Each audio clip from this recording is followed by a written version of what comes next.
عليكم، ازيكم؟ عاملين ايه؟ حلقه جديده من مطبخ انا على طريقتي انا. اللهم صل وسلم وبارك على سيدنا محمد.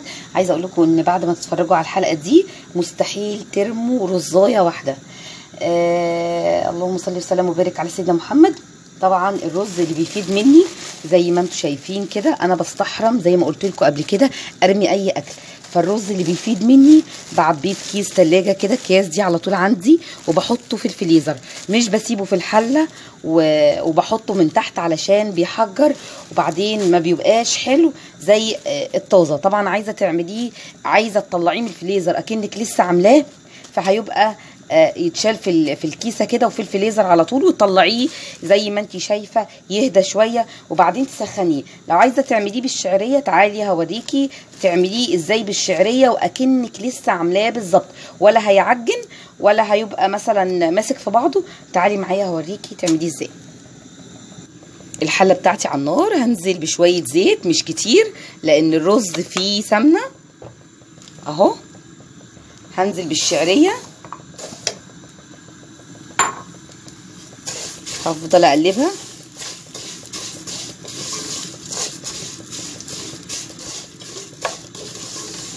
ان شاء الله باذن الله. مش هترمي الرز تاني. عايزه اقول لكم ان في كميه ناس بترمي رز بيفيد منها كتير جدا. حتى الرز الصياديه انا مش برميه، اللي بيفيد بحطه في الفريزر. بصراحه بستحرم، هو مش بخل ولا حاجه بس استحرام طبعا، لان في ناس سبحان الله مش لاقيه اللقمه، واحنا نعمل الاكل ونكلفه ونحطه سمنه بلدي ومعرفش ايه وفي الاخر نرميه، فده حرام جدا يعني. ايدك بس على الشعريه علشان ما تتحرقش منك اهي، لحد ما يبقى لونها ذهبي.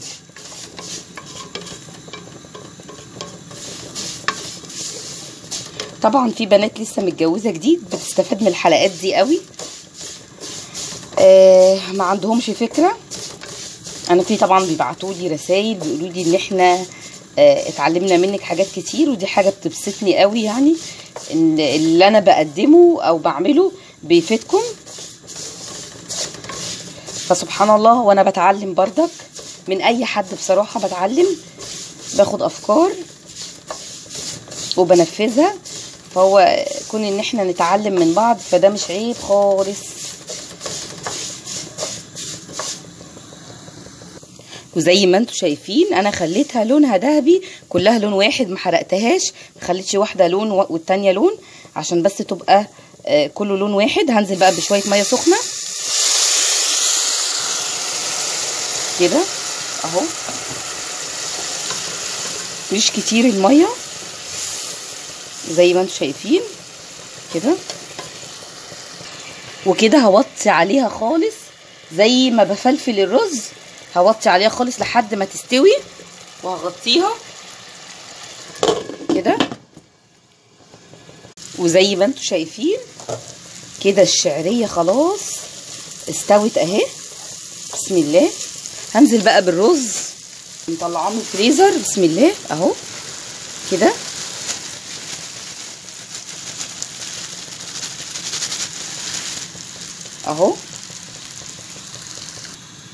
اهو كده هقلبه. طبعا انا موطيه النار خالص عليه، هقلبه كله على بعضه وهسيب النار واطيه خالص عليه اهو.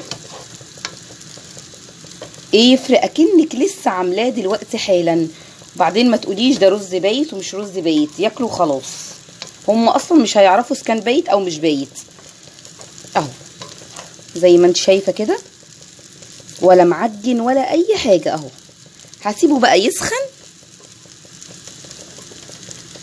اهو. بسم الله.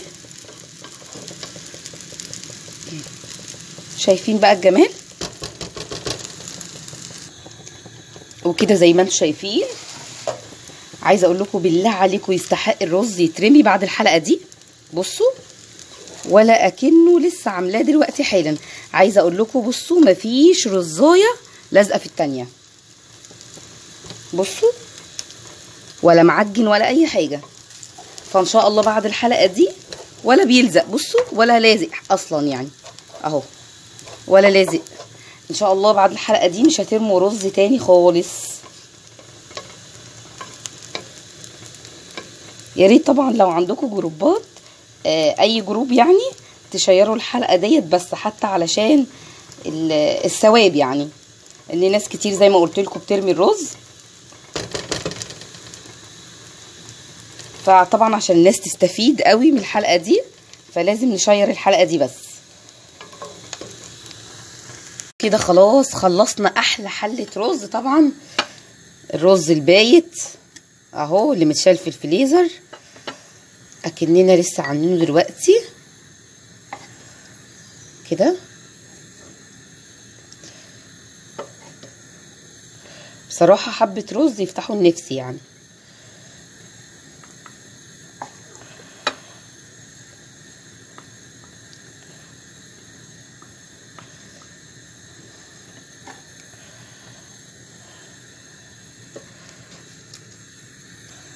وادي طبق الرز بتاعنا اهو زي ما انتم شايفين. يا رب بس تكون الحلقه خفيفه، ويا رب تكون استفدتوا منها، وغيركم ان شاء الله يستفاد منها. استنوني في حلقات جايه ان شاء الله، واعاده تدوير اي اكل ان شاء الله هنزله لكم، وان شاء الله مش هترموا بردك الرز تاني. اللهم صل وسلم وبارك على سيدنا محمد. ما تنسوش بس الحلقه دي معلش لو عندكم اي جروب تشيروها عليه او على صفحه الفيس للثواب مش اكتر. بس ويا رب تكون الحلقه عجبتكم، واستنوني ان شاء الله في الحلقات الجايه. والسلام عليكم.